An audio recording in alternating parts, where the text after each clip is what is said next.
మాకు మా స్నేహితులకి చాలా విషాదకరమైన దినం. అసలు ఇన్ఫ్యాక్ట్ ఈవేళ ప్రెస్ మీట్ కూడా పోస్ట్పోన్ చేద్దామని కూడా అనుకున్నాం. మీడియా కూడా చాలామంది మిత్రులు ఫోన్ చేసి ఉంటుందా, నండూరి రమణ చనిపోయాడండి ఉంటుందా అని చెప్పి చాలామంది అడగటం కూడా జరిగింది. ఎందుకంటే ప్రతి పార్టీకి కొందరు డైరెక్ట్గా భూమితోటి కనెక్ట్ అయి ఉంటారు. అదే గ్రౌండ్ లెవెల్ లీడర్స్ అంటారు. కేబుల్ రమణ అని పిలువబడే నండూరి రమణ అలాంటి ground level, grass root level హఠాత్తుగా చాలా చిన్న వయసులో 56 ఏళ్ళు అనుకుంటాను, మొన్ననే ఇంకా 15 రోజులు అవ్వలేదు వాళ్ళ నాన్నగారు పోయి, సడన్గా పొద్దున్నే కబురు వచ్చింది. ఏంటంటే తెల్లారుజామున సీరియస్ అయిందండి.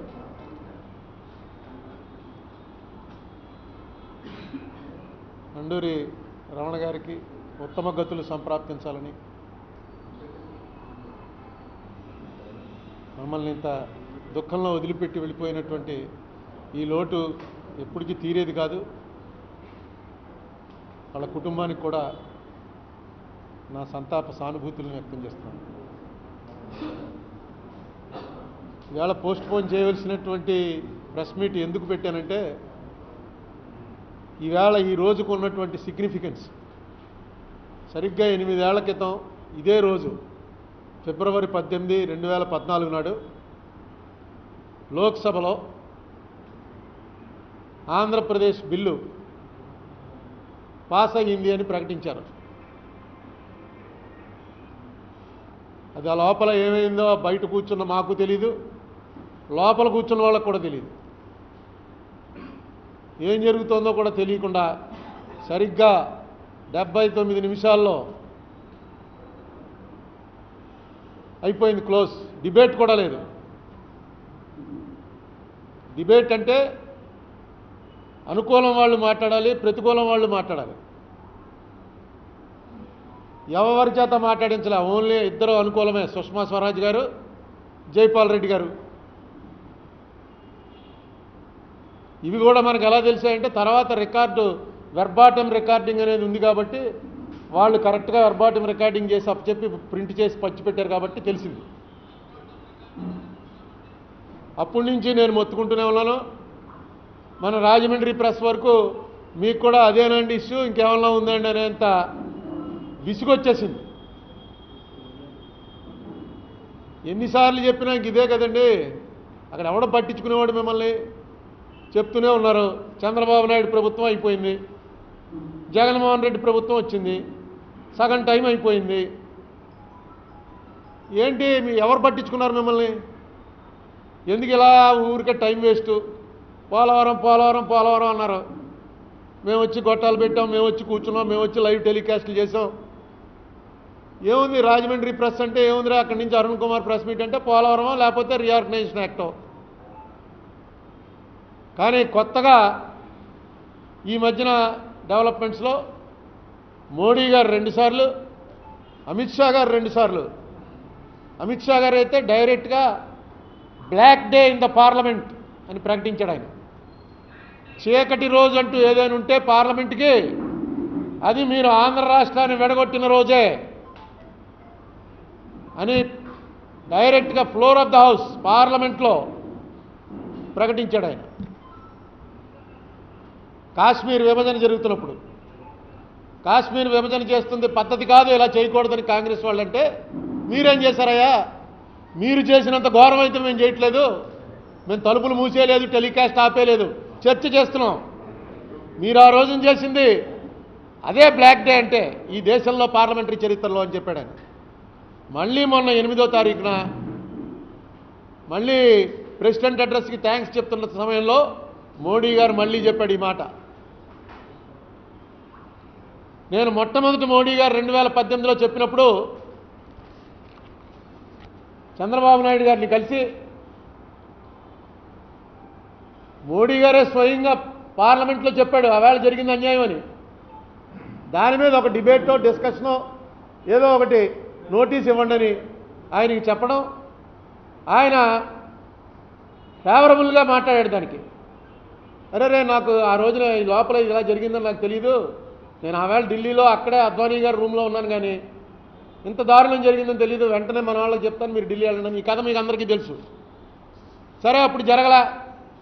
వాళ్ళ కారణాలు ఏమైనప్పటికీ ఎలక్షన్ వస్తుంది, కాంగ్రెస్ మీద ఏమన్నా మనం వేస్తే బ్యాడ్ డే చేస్తే కాంగ్రెస్ వాళ్ళు మనకు దూరం అవుతారనుకున్నారో ఏమనుకున్నారో ఆ విషయం ఎత్తడానికి వాళ్ళు చేయలే. జగన్మోహన్ రెడ్డి గారి ప్రభుత్వం రాగానే నేను మొట్టమొదటి లెటర్ అదే రాశాను. తర్వాత మళ్ళీ జగన్మోహన్ రెడ్డి గారు 18 నవంబర్ 2019 నాడు పార్లమెంటు శీతాకాల సమావేశాల సందర్భంగా పార్లమెంట్ మెంబర్లందరినీ పిలిచి ఆయన మాట్లాడబోతున్నాడని చెప్పి పేపర్లో చూసి 13 నవంబర్ నాడే ఆయనకు లెటర్ రాశాను. ఆ లెటర్లోనే చంద్రబాబు నాయుడు గారికి ఏమి రాశానో, ఈయనకేమి రాస్తున్నానో, చంద్రబాబు నాయుడు గారికి ఏం డాక్యుమెంట్లు ఇచ్చానో, ఈయనకేమి డాక్యుమెంట్లు ఇచ్చానో అన్నీ కూడా పంపించాను. పంపించి మీరు ఆయన టేకప్ చేయలేదు, కనీసం మీరైనా టేకప్ చేయండి, మోడీ గారు చేసిన సాక్షాత్తు ప్రధానమంత్రి చేసినటువంటి ఒక ప్రకటన మీద చర్చ అడగండి అని చెప్పి కోరటం జరిగింది. అయితే దానికి మనకేం రిప్లై రాలేదనుకోండి. ఇవాళ నేను మళ్ళీ మొన్న జరిగిన తర్వాత నిన్న పొద్దున్న application for permission to file additional documents నిన్న పొద్దున్న ఫైల్ చేసి సుప్రీంకోర్టులో మనకి రాజమండ్రి ఆయనే అల్లంకి రమేష్ అని చెప్పి సుప్రీంకోర్టులో అడ్వకేట్ గారు ఉన్నారు, మీలో కూడా చాలామందికి ఫ్రెండ్ అయి ఉండొచ్చు. సుప్రీంకోర్టులో చాలా ఉన్నతమైనటువంటి స్థాయిలో ఉన్నటువంటి వ్యక్తి అతనికి ఎంత కమిట్మెంట్ అంటే మొన్న రాత్రి నేను ట్రాన్స్లేషన్ చేసి పంపించాను. మోడీ గారి స్పీచ్లు, అమిత్ షా స్పీచ్లు మొన్న రాత్రి పంపేటప్పటికి 12 అయింది. 12 గంటలకు పంపితే నిన్న పొద్దున్న 8 గంటలకల్లా అవి సుప్రీంకోర్టుకి వెళ్ళిపోయాయి. అంతా ఆన్లైనే కదా. సుప్రీంకోర్టుకి 7:45 నిమిషాలకల్లా సుప్రీంకోర్టుకి ఆయన మొత్తం తయారు చేసి తెల్లవారులు కూర్చుని తయారు చేసి తెల్లారేటప్పటికి application for permission to file additional documents నిన్న చేసేసాడు ఆయన. ఈవేళ పొద్దున్న సరిగ్గా 18వ తారీఖు పొద్దున్న అర్జెంట్ హియరింగ్ అప్లికేషన్ కూడా ఈవేళ పొద్దున్న ఫైల్ చేయడం జరిగింది. మనం ఇది వేసి అప్పుడే 2013లో వేసాం. 14లో ఒకసారి సుప్రీంకోర్టులో నేనే ఆర్గ్యూ చేశాను.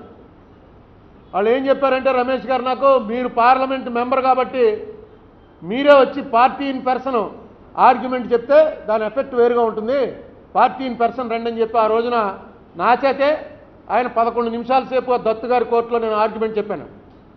చెప్పిన తర్వాత ఆయన ఇది కానీ తప్పు అయితే will set the clock back, ఇది అన్ని పేపర్లో వచ్చింది, అవసరమైతే గడియారం తిప్పేస్తాం, అంటే మళ్ళీ పూర్వ పరిస్థితి తీసుకొచ్చేస్తాం నువ్వు చెప్పిందంతా కరెక్ట్ అయితే. ఆగస్టు 20కి వేస్తున్నాను అన్నాడు. ఆగస్టు 20, 2014. ఇప్పటి వరకు ఆ కోర్టులో కేంద్ర ప్రభుత్వం కానీ రాష్ట్ర ప్రభుత్వాలు కానీ ఎఫిడేవిట్ కూడా ఫైల్ చేయాల. ఎప్పుడో నరసింహన్ గారు ఉన్నప్పుడు ఆయన ఒకటి ఫైల్ చేశాడు, ఒక సింగిల్ పేపర్. అప్పుడు గవర్నమెంట్ ఇక్కడ ఎలక్టెడ్ గవర్నమెంట్ లేదు, ఆయన గవర్నమెంట్ ఉంది. ఆ మధ్యలో రాష్ట్రపతి పాలన పెట్టారు కదా, గవర్నర్స్ రూలు. అప్పుడు ఒక కాగితం పంపించేశాడు ఆయన, ఏమని, మాకు దీంతో ఏ సంబంధం లేదు, ఆర్టికల్ 3 ప్రకారం ఇది పార్లమెంట్ చేసిన నిర్ణయం తప్ప మేము చెప్పడానికి ఏమీ లేదు అని. మన స్టేట్ గవర్నమెంట్ చంద్రబాబు నాయుడు గారి టైంలో ఇంకేం మాట్లాడకపోతే నేను అడిషనల్ డాక్యుమెంట్స్ వేస్తూ మళ్ళీ పార్టీ చేశాను. ఒక అవకాశం అనమాట, మళ్ళీ స్టేట్ గవర్నమెంట్కి ఎఫిడవిట్ ఫైల్ చేయడానికి అవకాశం. అయితే చంద్రబాబు నాయుడు గారి టైంలో జరగలేదు, జగన్ గారి టైంలో సగం టైం అయింది, ఏం జరగలేదు. ఇప్పుడు ఏమన్నా ఇప్పటికైనా అర్జెంట్ హియరింగ్ అప్లికేషన్ వేశాం కాబట్టి ఎప్పటికైనా మీరు దయచేసి దాంట్లో నిజం చెప్పండి, ఏం జరిగింది అన్నది వేశాను నేను. ఇదిగో ఈ బుక్ మీరు అనేక సార్లు ఇక్కడ చూసుంటారు. ఇంగ్లీష్లో ఈ బుక్ అసలు యాక్చువల్గా పార్లమెంట్లో ఏం జరిగిందన్నది వెర్బాటం రికార్డు అఫీషియల్గా వాళ్ళు ఏదైతే ఇచ్చారో అది ఒక బుక్ కింద వేసి ఈ బుక్ పట్టుకెళ్ళి ప్రణబ్ ముఖర్జీ గారికి ఇచ్చాను. ప్రణబ్ ముఖర్జీ గారు నా ఎదురుకుండానే ఒక 40 మినిట్స్లో మొత్తం చదివేశాడు ఆయన. చదివేసి నువ్వు చెప్పిందంతా రైటే, ఇది పార్లమెంట్ రికార్డింగ్ కదా, నేనేం చేయను అన్నాడు. అదేంటండి మీరు కాన్స్టిట్యూషనల్ హెడ్, ఇలా జరిగినప్పుడు మీరు ఏం చేయలేని మీరే అంటే ఇంకేముంటుందంటే ఇది ఏమీ చేయలేని పరిస్థితి. పార్లమెంట్లో స్పీకర్ ఎప్పుడైతే ఇది బిల్లు పాస్ అయిందని పంపారో ప్రెసిడెంట్ అన్నవాడు ఆమోదించి తీరాలి. వాళ్ళు పంపారు, నేను ఆమోదించానన్నాను. రికార్డింగ్ ప్రకారం జరిగిందంతా అన్యాయం, ఇలా ఎప్పుడూ జరగలేదు. సరే నేను హోమ్ మినిస్ట్రీకి పంపుతాను, చూద్దాం ఏం చేస్తారో, వాళ్ళు ఏం రిప్లై పంపుతారో అని చెప్పి ఆయన హోమ్ మినిస్ట్రీకి పంపాడు. తర్వాత మళ్ళీ కలిశాను 6 నెలలాగి, సార్ హోమ్ మినిస్ట్రీ నుంచి ఏమన్నా వచ్చిందని అంటే ఆయన ఒక నవ్వు నవ్వాడు. ఇక నవ్వులోనే మొత్తం అర్థాలన్నీ ఉన్నాయి. ఇది అరుణ్ కుమార్కి తప్ప ఎవరికి పట్టలేదు. కానీ ఈవేళ మన అదృష్టవశాత్తు మోడీ అమిత్ షా స్థాయి మనుషులు ఆంధ్రప్రదేశ్కి జరిగినంత అన్యాయం ఎవడైనా ఎప్పుడైనా ఎక్కడైనా చేశాడా? మీరే మాట్లాడేది మాకు. అమిత్ షా గారు అయితే ఏమన్నాడు, 2/3 మెజారిటీ తోటి అసెంబ్లీ తిరగొట్టిన బిల్లు ఎలా పాస్ చేశారు మీరు చెప్పండి, సమాధానం చెప్పండి అని అమిత్ షా గారు అడిగాడు.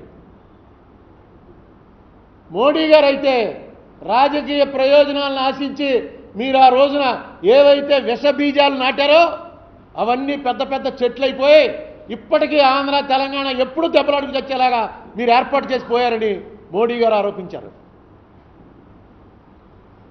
అయితే ఒక ప్రభుత్వం ఏదైనా తప్పు చేసినా, ఒక పార్లమెంట్ ఏదైనా తప్పు చేసినా దాన్ని రెక్టిఫై చేసేటువంటి రైటు తర్వాత వచ్చే ప్రభుత్వానికి, తర్వాత వచ్చే పార్లమెంట్కి ఉంటుంది. ఈవేళ దీని మీద మళ్ళీ చర్చ జరగడానికి ఇంతకన్నా మంచి అవకాశం ఉండదు. ఎందుకంటే క్లియర్గా ఈ దేశాన్ని మొత్తం తిప్పుతూ చక్రం తిప్పుతున్నటువంటి ఇద్దరు ఏకాభిప్రాయానికి వచ్చి ఆ అభిప్రాయం మనసులో దాచుకోకుండా డైరెక్ట్గా వచ్చి పార్లమెంట్ ఉభయ సభల్లో చెప్పేశారు ఇంతకన్నా దారుణం ఎక్కడ జరగలేదని. ఇప్పటికైనా మనవాళ్ళు కూడా నోరిప్పాలి, మనవాళ్ళు కూడా నోరిప్పి చెప్పాలి. అలాగే పోలవరం ఉంది, మొన్న వచ్చింది పోలవరంది, ఏమని అయిపోయింది పోలవరంని స్పెషల్ కేటగిరీ అది నేషనల్ ప్రాజెక్ట్ కింద డిక్లేర్ చేసినప్పటికీ కూడా 70-30 ఇస్తాను తప్ప అంతగానే ఎక్కువ ఇవ్వడానికి కుదరదు అని. ఇది మనం ఇక్కడ ఎప్పుడో చెప్పాం. అమలాపురం ఆయన రమేష్ చంద్ర వర్మ అని ఒక అడ్వకేట్ ఉన్నాడు. ఆయన పనే ఇలా ఆంధ్రప్రదేశ్ రీఆర్గనైజేషన్ యాక్ట్ గురించి 900 ఆర్టీఐ అప్లికేషన్లు పెట్టాడు. 900. మొన్నైతే ఒక దాంట్లో డైరెక్ట్గా వాళ్ళు మేము రిప్లై ఇవ్వం అని చెప్పి, నువ్వు మాటి మాటికి మమ్మల్ని వేధించుకో, మేము రిప్లై ఇవ్వం అని నీతి ఆయోగ్ వాళ్ళు రాశారు. రాసేస్తే ఈయన అప్పీల్కి వెళ్ళాడు. అప్పీల్కి వెళ్తే అప్పీల్లో వాళ్ళు ఏం చెప్పారంటే నిజంగా ఆశ్చర్యం అనమాట, ఇంకా బతికుంది ఆర్టీఐ బతికుందిరా అని. అప్పీల్లో వాళ్ళు ఏం చెప్పారంటే మీరు మాట్లాడినటువంటి పద్ధతి అస్సలు బాగోలేదు, ఇంకెప్పుడు ఇలా మాట్లాడకండి, ఇలాగాని మాట్లాడినట్టయితే ఈ యాక్ట్కి అర్థమే లేదు. ఈ యాక్ట్ పెట్టిన తర్వాత మీరు ఇచ్చి తీరవలసిందే. ఆ రమేష్ చంద్ర అని అడిగిన వాడికి సమాధానం ఏ ఫీజు తీసుకోకుండా వెంటనే పంపించండి అని చెప్పి ఆర్డర్ వేసింది సెంట్రల్ ఆర్టీఐ కమిషన్. అతని దగ్గర అతను నాకు పంపిస్తూ ఉంటాడు. ఇలాగ దాదాపుగా నాకు తెలిసి ఆంధ్రప్రదేశ్ ఇంకో ఆయన ఎనగంటి రవికుమార్ అని కృష్ణా జిల్లా ఆయన మీలాగే జర్నలిస్టు, ఆయన పెడుతుంటాడు, ఆయన పేపర్లో వస్తుంటాయి. ఇలాంటి వాళ్ళు ఆంధ్రాలో ఈ రమేష్ చంద్ర వర్మ అన్నవాడు ఏమి సాధించాడంటే నీతి ఆయోగ్ నుంచి కన్సర్న్ డిపార్ట్మెంట్స్ నుంచి ఆయన తెప్పించిన రిప్లైల ప్రకారం పార్లమెంట్లో కానీ అసెంబ్లీలో కానీ లేదు స్పెషల్ కేటగిరీ స్టేటస్ తీసేసామని ఏదైతే చెప్పారో అది పచ్చి అబద్ధం. కన్సర్న్ డిపార్ట్మెంట్స్ వాళ్ళు ఇచ్చినటువంటి రిప్లైల ప్రకారం special category status as it ఈజ్గా అమల్లో ఉంది. తర్వాత ఇంకో మాట, స్పెషల్ కేటగిరీ స్టేటస్లో ఇన్సెంటివ్స్ ఏమి ఉండవు. స్పెషల్ కేటగిరీ స్టేటస్ అంటే ఓన్లీ 90:10 కొన్ని ప్రాజెక్టులకు మాత్రమే డబ్బు ఇస్తారు. ఆ డబ్బు మేము వేరే రకంగా తీసేసుకుంటాం, వేరే రకంగా ఇచ్చేస్తాం, అదే స్పెషల్ ప్యాకేజ్ అని ఏదైతే చెప్పారో అది కూడా ప్రభుత్వం ఇచ్చినటువంటి ఆర్టీఐ ప్రకారం రమేష్ చంద్ర వర్మకి ఇచ్చిన దాని ప్రకారం అది కూడా తప్పు. స్పెషల్ కేటగిరీ స్టేటస్ అంటేనే ఇన్సెంటివ్స్ తోటి ఇంక్లూడ్ అయ్యే ఈవేళ దేశంలో ఉన్న అన్ని రాష్ట్రాల్లో జరుగుతుంది. ఇన్సెంటివ్స్ కొన్ని చోట్ల జమ్మూ కాశ్మీర్లో, హిమాచల్ ప్రదేశ్లో 10 ఇయర్స్కే ఇచ్చారు. 10 ఇయర్స్ మీకు ఉంటాయని. ఏదైతే మనకి బీజేపీ వాళ్ళు టీడీపీ వాళ్ళు ప్రామిస్ చేశారో అలాగే 10% 10 ఇయర్స్ మాత్రమే ఇస్తున్నామని. ఇవన్నీ కూడా స్పెషల్ కేటగిరీ స్టేటస్ మీద, పోలవరం మీద, ఆంధ్రప్రదేశ్ రీఆర్గనైజేషన్ యాక్ట్ మీద అనేక మెటీరియల్ డైరెక్ట్గా ప్రభుత్వం నుంచి తెప్పించిన మెటీరియల్ ఇలాంటి వాళ్ళు చాలామంది ఉన్నారు. ఒకసారి నేను ముఖ్యమంత్రి గారిని కోరేది ఏంటంటే దీనికి ఒక సెల్ ఏర్పాటు చేయండి. ఆ సెల్లో ఒక సీనియర్ ఆఫీసర్ని ఎవరినో వేయండి. మీ పార్టీకి చెందినటువంటి వాళ్ళు, ఆలోచించేవాళ్ళు, జీతం అక్కర లేకుండా పనిచేసేవాళ్ళు ఎవరున్నారో చూసి అతన్ని ఒక వేయండి. ఒక ఈమెయిల్ ఐడి పబ్లిష్ చేయండి. ఈ ఈమెయిల్ ఐడికి ఈ రాష్ట్ర రీఆర్గనైజేషన్ యాక్ట్ గురించి వచ్చినవన్నీ పంపండి అని. మీకు ఎంత మెటీరియల్ వస్తుందంటే మీరు మంత్రులు చెప్పేవి, రాజకీయ కారణాల వల్ల చెప్పేవి నమ్మక్కర్లా. ఆర్టీఐ అన్న దాని ప్రకారం పంపింది కానీ తప్పు అయితే అతనికి జైలు శిక్ష ఉంది, 25,000 జరిమానా ఉంది. ఏ ఆఫీసర్ అన్నా సరే తప్పు పంపించడం ఇష్టం లేక ఎస్కేప్ అవుతాడేమో తప్ప తప్పు న్యూస్ మాత్రం ఎవరు పంపించరు. ఈ వచ్చినటువంటి రిజల్ట్స్ అన్నీ కూడా, ఈ పంపినవన్నీ కూడా కరెక్ట్, 100% కరెక్ట్ పంపించారు. మనం ఇక్కడ చెప్పాం 2015 డిసెంబర్ 1వ తారీఖు నాడే నీతి ఆయోగ్ వాళ్ళు ఒక డాక్యుమెంట్ పంపించారు. నీతి ఆయోగ్ వాళ్ళు ఏపీ రీఆర్గనైజేషన్ యాక్ట్ని పూర్తిగా స్టడీ చేసి ఒక రిపోర్టు 1/12/2015 నాడు. ఆ రిపోర్ట్ పేరు ఏంటంటే report on developmental support to the successive state of AP under AP reorganisation act 2014. ఇది తెలిసి దీని కాపీ నాకు ఇవ్వాలని డాక్టర్ కేవీపీ రామచంద్రరావు గారు ఒక లెటర్ పెడితే దానికి రిప్లై ఏమి ఇచ్చారంటే ఇది ఒకటే కాపీ తయారు చేసాం, అది ప్రధానమంత్రికి పంపించేసాం, మీకు కాపీ ఇవ్వడానికి మా దగ్గర లేదు అని చెప్పి రిప్లై ఇచ్చారు. దాని మీద ఇదేంట్రా ఒక్క కాపీ తయారు చేయడం, కాపీ తీస్తే ఫోటోస్టాట్ తీసి పంపిస్తారు, ఇదెక్కడ అంటే నీకు ఇవ్వడానికి ఇష్టం లేదు మాకు అని నీతి ఆయోగ్ వాళ్ళు చెప్పేశారు. చెప్తే ఈ రమేష్ చంద్ర వర్మ అన్న ఆయన మనం ఇలాగే ప్రెస్ మీట్లో ఇలా చెప్తే ఆయన ప్రివిలేజ్ మోషన్ ఇచ్చాడు. ఆయన నీతి ఆయోగ్ మీద ప్రివిలేజ్ మోషన్ ఇచ్చాడు. ఆయన ఈ లోపల ఆయన టైం అయిపోయింది, రాజ్యసభ టైము. ఇది ఇలాగే ప్రెస్ మీట్లో చూసి ఈ రమేష్ చంద్ర అన్న ఆయన అప్లికేషన్ మీద అప్లికేషన్ నీతి ఆయోగ్కి, ప్రెసిడెంట్కి, ప్రధానమంత్రికి పంపగా చివరికి 2020లో దానికి రిప్లై వాళ్ళు ఏం పంపారో ఆ కాపీ ఈయనకి పంపారు. చూసారా, రాజ్యసభ మెంబర్ కూడా డినే చేశారు కానీ ఆర్టీఐ వాళ్ళకి మాత్రం ఏదో సాకు చెప్పి సెక్షన్ 8 దేశద్రోహం అవుతుంది, రాజద్రోహం అవుతుంది, పాకిస్తాన్ వాళ్ళు దాడి చేస్తారు ఇన్ఫర్మేషన్ చెప్తే ఏదో చెప్పి తప్పుకోవడానికి ట్రై చేస్తారు. కానీ ఇన్ఫర్మేషన్ ఇస్తే మాత్రం కరెక్ట్ ఇన్ఫర్మేషన్ ఇవ్వాలి. కరెక్ట్ ఇన్ఫర్మేషన్ ఇచ్చారు వాళ్ళు. మొత్తం 18 పేజీల డాక్యుమెంట్. దాని ప్రకారం డిసెంబర్ 1, 2015 నాడు ఇచ్చిన దాని ప్రకారం స్పెషల్ కేటగిరీ స్టేటస్కి నో అని రాసేశారు. రిసోర్స్ గ్యాప్ 16,000 కోట్లు ఇవ్వాలని ఆనాడు చంద్రబాబు నాయుడు గారు అడిగితే వాళ్ళు ఏం చెప్పారంటే ఈ డబ్బంతా కూడా సబ్సిడీలకి, ఇన్సెంటివ్లకి ఇస్తున్నారు కాబట్టి కట్, 3,000 కోట్లు వచ్చింది, 3,000 కోట్లు ఇస్తే చాలు, అంతకన్నా అనవసరం. ట్యాక్స్ ఇన్సెంటివ్స్కి ఇచ్చినట్టయితే ఇంకొక భయంకరమైన మాట రాశారు, ట్యాక్స్ ఇన్సెంటివ్స్ ఆంధ్రప్రదేశ్లో ఇవ్వడానికి వీలు లేదు. ఎందుకంటే ట్యాక్స్ ఇన్సెంటివ్స్ ఇక్కడ ఇస్తే పక్కనున్న రాష్ట్రాల వాళ్ళ వ్యాపారాలు దెబ్బతిని వాళ్ళు గొడవ చేస్తారట. క్లియర్గా no tax incentives as may trigger protest from neighbouring states due to negative spill over effects on dam. ఇంకెందుకండి, డైరెక్ట్గా నీతి ఆయోగ్ వాళ్ళు డిసెంబర్ 1వ తారీఖు నాడే ఇచ్చేసారు రిపోర్టు. ఇవ్వకండి ట్యాక్స్ ఇన్సెంటివ్స్ కూడా, ₹1 ఇచ్చినా సరే అది మనం వెనక్కి ఇవ్వక్కర్లేదు, ఆ స్టేట్ గవర్నమెంట్ ఇచ్చుకోమనండి తప్ప కేంద్రానికి సంబంధం లేదు. పోలవరం 70-30 ఆ వేళ ఇచ్చేశారు వాళ్ళు. రైల్వే జోన్ నో జస్టిఫికేషన్, అసలు అంటే రైల్వే జోన్ అడగటమే జస్టిఫికేషన్ లేదు. Dugarajapatnam port cost of land, rehabilitation, resettlement, external infrastructure ఇదంతా కూడా రాష్ట్ర ప్రభుత్వ కమిట్మెంట్ ఇచ్చి ఆ డబ్బు అక్కడ పెడితే అప్పుడు మీరు స్టార్ట్ చేయండి, లేకపోతే స్టార్ట్ చేయక్కర్లేదు. మెట్రో రైలు ఫీజిబిలిటీ వర్కౌట్ చేయండి. 9 షెడ్యూల్ 9 అయితే అసలు దాని సంగతి ఎత్తలేదు. షెడ్యూల్ 10 ఇన్స్టిట్యూషన్ మాత్రం ఇది సబ్జుడిస్ అవుతుంది, ఏపీ తెలంగాణ కోర్టులో దెబ్బలాడుకుంటాయి కాబట్టి మనం దీని మీద ఏం మాట్లాడొద్దు అని ఇది వాళ్ళు ఇచ్చినటువంటి అడ్వైస్. ఆ రోజునే అంటే సంవత్సరంన్నర తిరగకుండానే అక్కడ బీజేపీ ప్రభుత్వం వచ్చిన తర్వాత వాళ్ళు డిసైడ్ చేశారు వీళ్ళకి ఏమీ ఇవ్వక్కర్లేదు. క్లియర్గా నీతి ఆయోగ్ వాళ్ళు పంపిస్తే ఆ కాగితం కూడా మనకి ఇవ్వడానికి వాళ్ళు ఇష్టపడలా. ఈవేళ అన్నీ సెటిల్ అయ్యే పరిస్థితి వచ్చింది. మొన్న సడన్గా పేపర్లో ఒక న్యూస్ వచ్చింది, ఏమని ఆ స్పెషల్ కేటగిరీ స్టేటస్ గురించి కూడా చర్చిస్తున్నారు అని. నేనేమో నిజమనుకున్నాను. నిజమనుకుని షెడ్యూల్ 9 ఎందుకు చర్చించట్లేదు అని వెంటనే సీఎం గారికి ఒక మెసేజ్ పంపాను. Dear sir, it's a good development that the dispute resolution sub committee is meeting on 17th నిన్న to address the issues pending between the states of Andhra and Telangana including the special category status in the agenda and it's a great beginning. మళ్ళీ special category మారుతున్నారంటే నేను కూడా అందరిలాగే అనుకున్నాను. ఓహో, వీళ్ళు ఏదో మొన్న లోక్సభ రాజ్యసభలో గట్టిగా మాట్లాడారు, మొత్తానికి సెంట్రల్ గవర్నమెంట్ దీని మీద చర్చ అన్న మాట అన్నా అందని. I request you to insist the union government to include schedule 9 and 10 related issues and also the Polavaram project issue అని చెప్పి నేను ఒకటి పంపడం జరిగింది. ముఖ్యమంత్రి గారి దాకా వెళ్ళిందో లేదో తెలియదు. ఆ పక్కన ఉన్న వాళ్ళు ఎవరికో పంపాను, please show this to the honourable CM అని. మరి ఇంకా అక్కడ నాకు తెలుసున్న కొంతమంది ఐఏఎస్ ఆఫీసర్లు వాళ్ళ నెంబర్లు ఎవరు ఉన్నాయో వాళ్ళందరికీ కూడా పంపాను. సరే, సాయంత్రానికి తెలిసిపోయింది స్పెషల్ కేటగిరీ ఇవన్నీ కూడా ఎత్తేసారనగానే ఇచ్చేసారనగానే ఓ జగన్ చూసారా వచ్చేసాయన్నారు. ఎత్తేసారనగానే ఆ బీజేపీ వాళ్ళు ఎత్తించారు, టీడీపీ వాళ్ళు ఎత్తించారు. ఇది మనకి 7-8 ఏళ్ళ నుంచి ఇదే జరుగుతోంది. చంద్రబాబు నాయుడు టైంలో వరల్డ్ బ్యాంక్ వాళ్ళు నోటీస్ ఇస్తే జగన్ ఇప్పించాడు.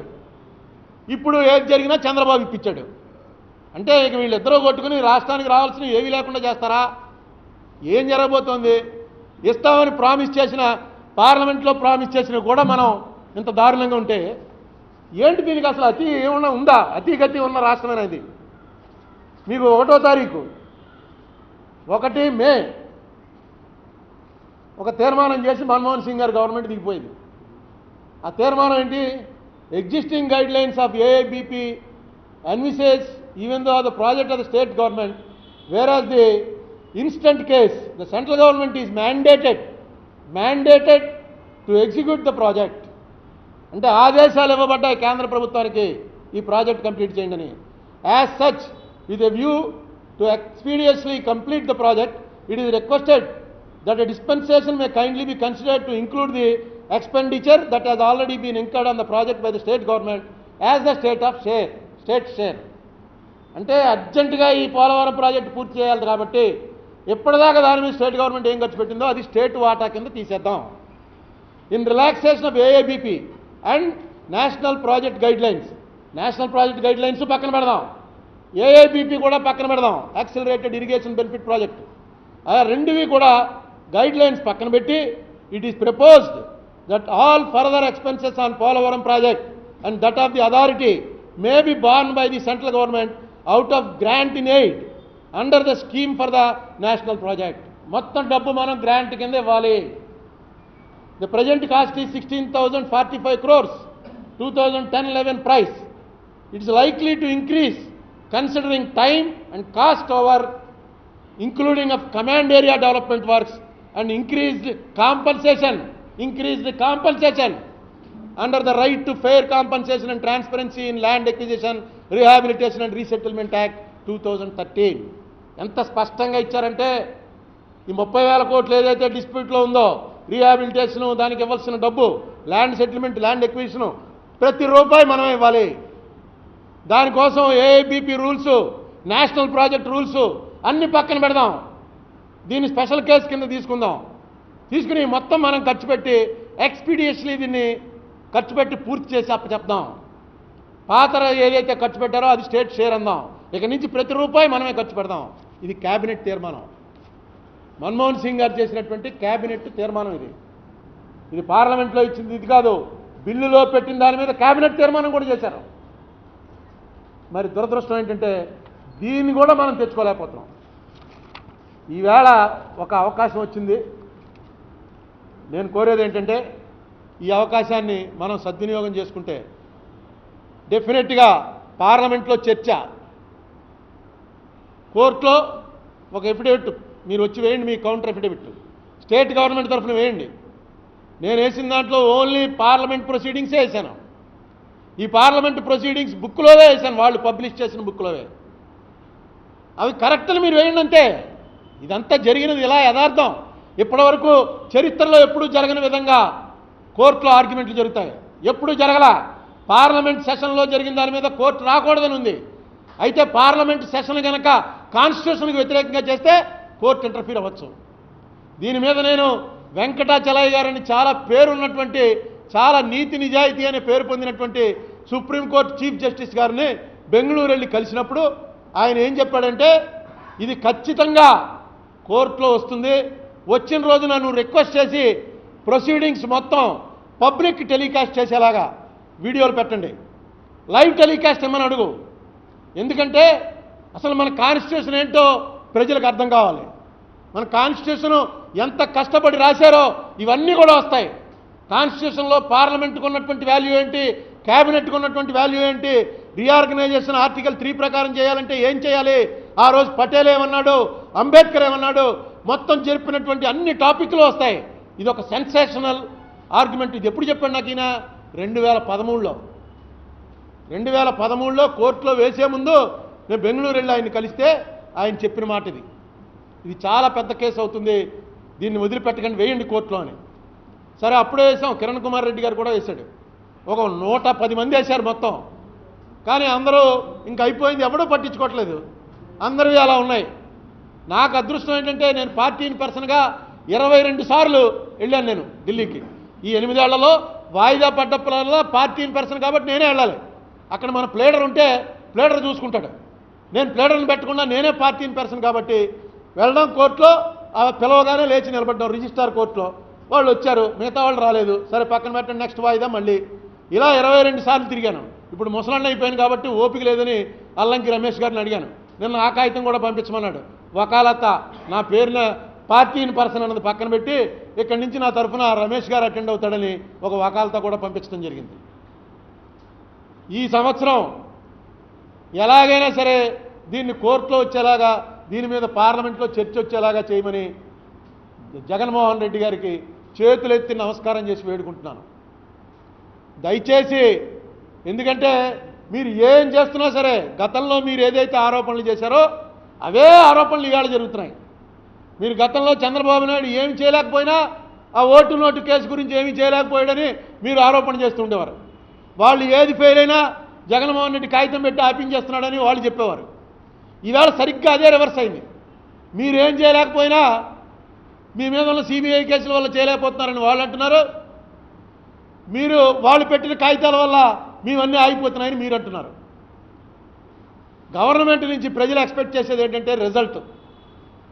ఆగిపోయింది, వాళ్ళు ఆపేశారు, వీళ్ళు ఆపేశారు, ఇంత మెజారిటీ ఇచ్చి ఇంత బ్రహ్మాండంగా మీరు పార్లమెంట్లో అసెంబ్లీలో ఉండి చంద్రబాబు నాయుడు కాగితం పెడితే ఆగిపోతుందంటే ఇంతకన్నా దారుణం ఇంకోటి ఉంటుందా? ప్రజాస్వామ్యం అవసరం అసలు? ఈ యాంగిల్లో ఆలోచన ఎలా ఆలోచించమంటారు? దయచేసి మీరు చేస్తున్నటువంటి పనులు మీరు చేస్తూ, మీరు ప్రొసీడ్ అవుతూ, కేంద్ర ప్రభుత్వంలో ఉన్నటువంటి పెద్దలతో మీకు సత్సంబంధాలు ఉండొచ్చు, అందులో తప్పు లేదు. కానీ బిట్వీన్ కేంద్ర ప్రభుత్వం అండ్ రాష్ట్ర ప్రభుత్వం మీరు ప్రభుత్వంగానే వ్యవహరించాలి, మీరు ముఖ్యమంత్రిగానే వ్యవహరించాలి. జరిగింది అన్యాయం అని మీరే చెప్తున్నారు. మీది పాతది, రాత్రిది పాతది చూశాను. మీరు సీఎం అవ్వగానే ఏమన్నారు? మీరు సీఎం అనగానే అన్న మాట, ఇంత దారుణం ప్రపంచంలో ఎక్కడా జరగలేదు. అదే వీడియో కూడా తిరుగుతోంది. ఇంత దారుణంగా మమ్మల్ని అన్యాయం చేసింది ప్రపంచంలో అక్కడెక్కడ నోట్ చేశాను, ప్రపంచంలో ఎక్కడా జరగలేదు, ఇంత దారుణం జరిగిందని ఆయన సీఎం అవగానే చెప్పాడు. ఆంధ్రప్రదేశ్కి జరిగినంత అన్యాయం ఎక్కడా జరగలేదు ప్రపంచంలో. అయినా మనం అలాగా ఓపిక బట్టి ఉంటున్నాం, ఏదో వస్తుందని. మీ ఓపిక ఎప్పటికి నశిస్తుందో నాకు తెలియదు, కానీ ఇప్పుడు ఇది రైట్ టైం. మీరేం టెంపర్ లూజ్ అవ్వక్కల, మీరెవ్వరి మీద ప్రెస్ మీట్ పెట్టి ఎవరిని తిట్టక్కల, మీరెవ్వరితో మాట్లాడక్కల, పేపర్ మీద వర్క్ చేయండి, పేపర్ మీద కోర్టులో ఇవ్వాల్సిన అఫిడవిట్ వేయండి, పేపర్ మీద పార్లమెంట్లో మీ ఎంపీల చేత చర్చ పెట్టండి. ఆ చర్చ కూడా డైరెక్ట్గా శ్రీమాన్ మోడీ గారు చేసింది, మోడీ గారు అన్న మాటలు ఇవి నిజమా అబద్ధమా సమాధానం చెప్పండి. హౌసు పార్లమెంట్ ఏకీభవిస్తుందా లేదా అది నేను అడుగుతున్నాను. ఎందుకంటే వీటిల్లో ఒక విషయం, అద్వానీ గారు సరిగ్గా ఆ రోజున 18వ తారీఖున నేను జగన్మోహన్ రెడ్డి పక్క పక్కనే ఉన్నాం. అద్వానీ గారు వెళ్తుంటే మేము వెళ్ళి అడిగాం, సార్ చూడండి ఎలా వేస్తారు తలుపులు, ఈ తలుపులు ముయ్యటం ఎప్పుడైనా జరిగిందా? ఎందుకంటే బయట తలుపులు ఎప్పుడు ముయ్యరు, inner lobby, outer lobby, coffee house దాటుకుంటే సెంట్రల్ హాల్లోకి వస్తాం. కాఫీ హౌస్లో కూడా వెళ్లకుండా తలుపులు వేస్తారు.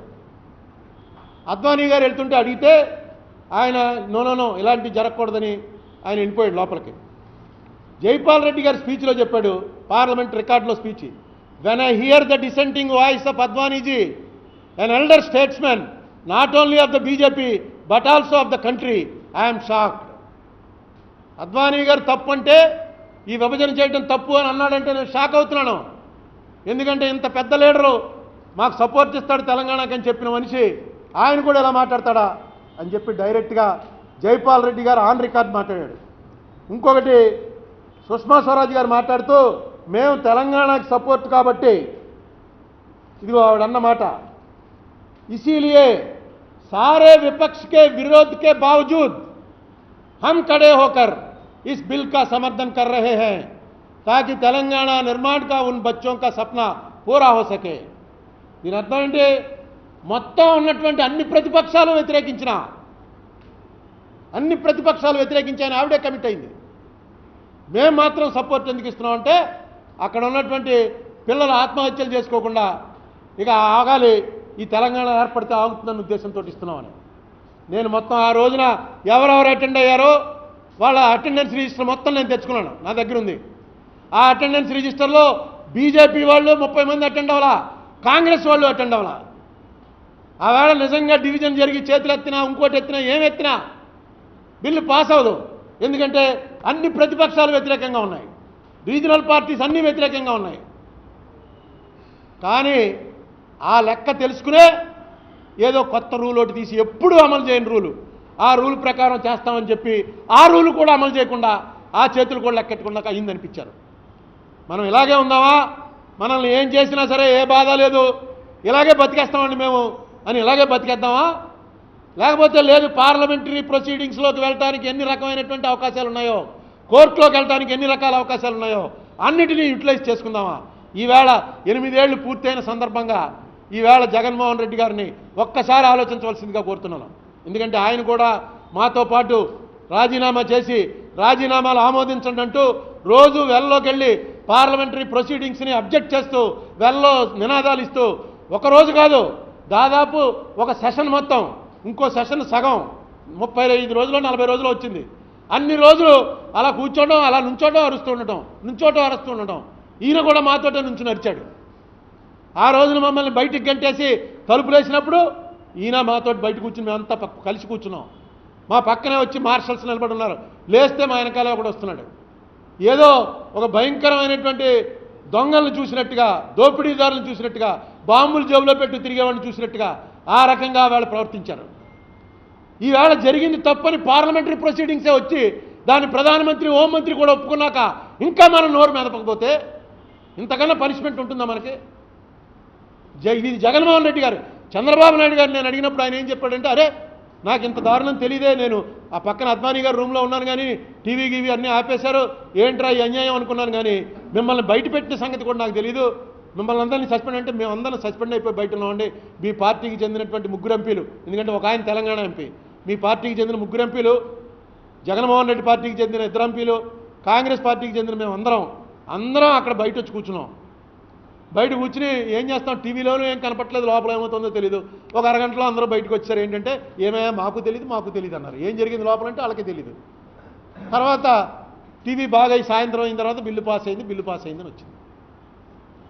ఇంత అఘాయిత్యం ఈ పార్లమెంటు చరిత్రలో జరిగాక, మన మీద ఇది జరిగాక మనం కనుక ఊరుకుంటే భావి తరాల వాళ్ళు క్షమించరు. ఇందులో ఎంత బెనిఫిట్ వస్తుంది ఎంత రాదు అన్నది పక్కన పెట్టండి, మనం నోరెత్తలేదన్నదే చరిత్రలో నిలబడిపోతుంది. దయచేసి దానికి స్పందించవలసిందిగా కోరుతున్నాను. నేను ఈ విభజన కథ నేను రాసిన బుక్, ఈ ఇంగ్లీష్ బుక్ కూడా ముఖ్యమంత్రి గారికి పంపాను. చూడటానికి టైం లేకపోయినా ఎవరన్నా కన్సర్న్ వాళ్ళు దాన్ని చదవచ్చు, చూడొచ్చు. ఈవేళే అర్జెంట్ అప్లికేషన్ కూడా ఫైల్ అయింది సుప్రీంకోర్టులో. ఈవేళే నిన్ననే ఎర్లీ హియరింగ్ అప్లికేషన్, ఇంత ముందే నేను ఎర్లీ హియరింగ్ అప్లికేషను చాలా లాంగ్ బ్యాక్ వేశాను. దాన్ని పెద్ద ఎర్లీ హియరింగ్ కన్నా అర్జెన్సీ అప్లికేషన్కి వాల్యూ ఉంటుందని ఈవేళ అర్జెన్సీ అప్లికేషన్ వేసాం. ఎర్లీ హియరింగ్ అప్లికేషన్ వేసింది 22/1/2019 నాడే ఎర్లీ హియరింగ్ అప్లికేషన్ వేశాను. అదే వీళ్ళు చంద్రబాబు నాయుడు గారికి వాళ్ళకి చెడిన తర్వాత చంద్రబాబు నాయుడు గారిని రిక్వెస్ట్ చేశాను. జగన్మోహన్ రెడ్డి గారి గవర్నమెంట్ వచ్చిన తర్వాత డెఫినెట్గా ఆయన ఎఫిడవిట్ వేస్తారనుకుని 22 గవర్నమెంట్ రావడానికి ముందు 4 నెలల ముందు వేశాను. సో నేను రిక్వెస్ట్ చేసేది ఏంటంటే దయచేసి మనకు ఏవేవైతే ప్రామిసులు చేశారో ఆ ప్రామిసుల్లో ఎన్ని సాధించుకోగలం ఎన్ని సాధించుకోలేము అన్నది పక్కన పెట్టి లాగిపెట్టి లంపకాయ కొట్టిన నోరెత్తర్రా వీళ్ళు అన్నటువంటి చెడ్డ పేరు ఏదైతే వచ్చిందో ఆ చెడ్డ పేరు పోగొట్టుకోండి. మనం చేసేది పార్లమెంట్లో చర్చే. మొన్న డైరెక్ట్గా చెప్పాను కదా, విజయసాయిరెడ్డి గారు అడిగిన ప్రశ్నకి కేంద్రానికి ఏం సంబంధం లేదన్నాడు మంత్రి. క్లియర్గా ఏపీ రీఆర్గనైజేషన్ యాక్ట్ ఇదిగో, ఈ యాక్ట్ ఎంత అల్లరై పాస్ అయినా ఈ యాక్ట్లో 53లో ఏముంది చూడండి. The assets, rights and liabilities of the companies and corporations referred to in subsection 1 shall be apportioned between the successor states in the manner provided in section 53. Section 53 prakaram the operational units of undertaking shall be apportioned between the successor states on location basis. అంటే మనం చెప్పాను కదా, RTC రాజమండ్రిలో ఉన్నది రాజమండ్రి ఆంధ్ర వాళ్ళకి అవుతుంది. అలా కాకుండా headquarters, the headquarters of such undertaking shall be apportion between the 2 successor states on the basis of population ratio. ఇంత క్లియర్గా యాక్ట్లో 53లో పెట్టారు. అంతేకాకుండా అది కనుక ఏమన్నా గొడవ వస్తే వాళ్ళు ఏమో ఉన్నారు, ఇప్పుడు హైదరాబాద్లో ఆర్టీసీ ఆఫీస్ ఉంది, అందులో మనకి 58%, వాళ్ళది 42%. వాళ్ళు ఏమో ఉన్నారు అనుకోండి, ఏం చేయాలి? Any dispute regarding the amount of financial assets and liabilities shall be settled through mutual agreement failing which by order by the central government on the advice of the controller and auditing general. ఇంతకన్నా యాక్ట్లో ఇంకేం చెప్తారు? ఇంత 53, 47 రెండు క్లియర్గా చెప్పాయి ఎలాగా మీరు విభజన చేసుకోవాలని. మంత్రి గారు పార్లమెంట్లో చెప్తాడు, మాకేముందని మేము ఏదో పెద్ద మనిషి తరహా తప్ప మీకు మీటింగ్ అరేంజ్ చేయగలం కానీ ఆర్డర్లు వేయగలం. ఇదే మాట అన్నాడు. ఆర్డర్లు మేము ఎక్కడ వేయగలం? ఆర్డర్లు వేసే అధికారం మాకు లేదు, అటార్నీ జనరల్ చెప్పాడని. అటార్నీ జనరల్ యాక్ట్ చదివాడు అసలు? ఇంత క్లియర్గా ఉంటే యాక్ట్ ఇక్కడ పొద్దున అసలు ఏం లేదండి, ఏపీ రీఆర్గనైజేషన్ అది ఏం జరగలేదు, మీరు ఎలా బతుకుతున్నారు, మీరు ఎలా బతకండి అంటారు. మీకు ఏదో ఇస్తామంటే మాత్రం ఆ వేళ ఏదో ఆ గొడవలో ఇస్తామని అన్నారేమో, తెలియక అన్నారని వెంకయ్యనాయుడు గారు అన్నారు కదా, ఆ వేళ స్పెషల్ కేటగిరీ స్టేటస్ నేను బయటికి వెళ్ళగానే మిగతా స్టాట్లో వాళ్ళు గొడవ చేశారు, ఎలా ఇస్తారని స్టేటస్ అని చెప్పి ఆయన డైరెక్ట్గా ఒక ఛానల్లో చెప్పేశాడు ఆయన. మరి అలాంటప్పుడు మేనిఫెస్టోలో ఎలా పెట్టారు? 5 ఏళ్ళు సరిపోదు 10 ఏళ్ళని? ఇంత మోసమా? నిజంగా ఆయన ఉండొచ్చు. ఎందుకంటే ఆ బీహార్కి చెందిన ఆయన సింగ్ అనే ఆయన ఆవేళ రాజ్యసభలో మెంబరు, ఆయన అడిగాడు ఆంధ్రాకి ఇస్తామంటున్నాను మా బీహార్ గొడవ ఏంటని. తర్వాత ఆయనే ఫైనాన్స్ కమిషన్ చైర్మన్ అయ్యాడు, రాజ్యసభ ఐఏఎస్ ఆఫీసర్ సింగ్, బీహార్ వాడు. అడుగు ఉండొచ్చు, తప్పని ఉండొచ్చు, కానీ ఒకసారి పార్లమెంట్లో ఒక మాట అనుకున్నాక ఆ మాట జరిగి తీరాలి. It's as good as act. అందుకే ఎష్యూరెన్స్ కమిటీ అని ఒకటి ఉంటుంది, నేను ఆ కమిటీలో కూడా చేశాను. ఒకసారి హౌస్లో మంత్రి గారు ఒక మాట కానంటే ఆ మాట అమలు చేయకపోతే ఎందుకు చేశారో ఆఫీసర్లు వచ్చి చెప్పాలి, ఎందుకు అమలు చేయలేకపోయారు.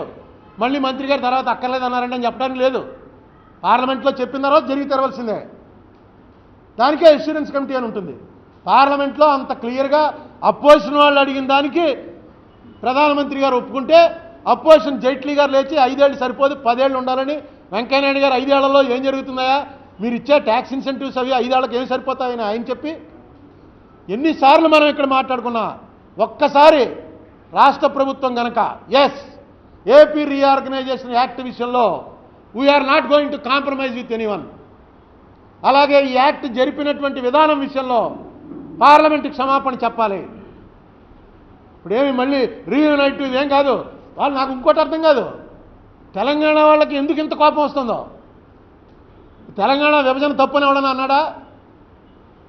తెలంగాణ మీరున్నారా అసలు? వేళ కేసీఆర్ గారు హౌస్లో లేడే, ఆయన ఎంపీ, ఆయన హౌస్కే రాలేదు. ఈ గొడవ జరుగుతున్న ఏ రోజు రాలే ఆయన హౌస్కి. విభజన జరిగింది, దాని అడ్వాంటేజ్ మీకు వచ్చింది, సరే మీరెందుకు ఫీల్ అవటం? మీకు ఏ రకంగా ఆ రోజు మాకు అన్యాయం జరిగింది అంటే మీకెందుకు కోపం? మీకు అవిశ్వాస తీర్మానం పెట్టిన రోజున కూడా ఆ గల్లా జయదేవ్ గారు మాట్లాడుతూ మధ్యలో the state is divided in most unscientific వే అన్నాడు ఒక మాట. అనగానే టక్ అని టీఆర్ఎస్ ఎంపీలు అందరూ కొంచెం ఏం మాట్లాడుతున్నా పెద్ద గొడవ.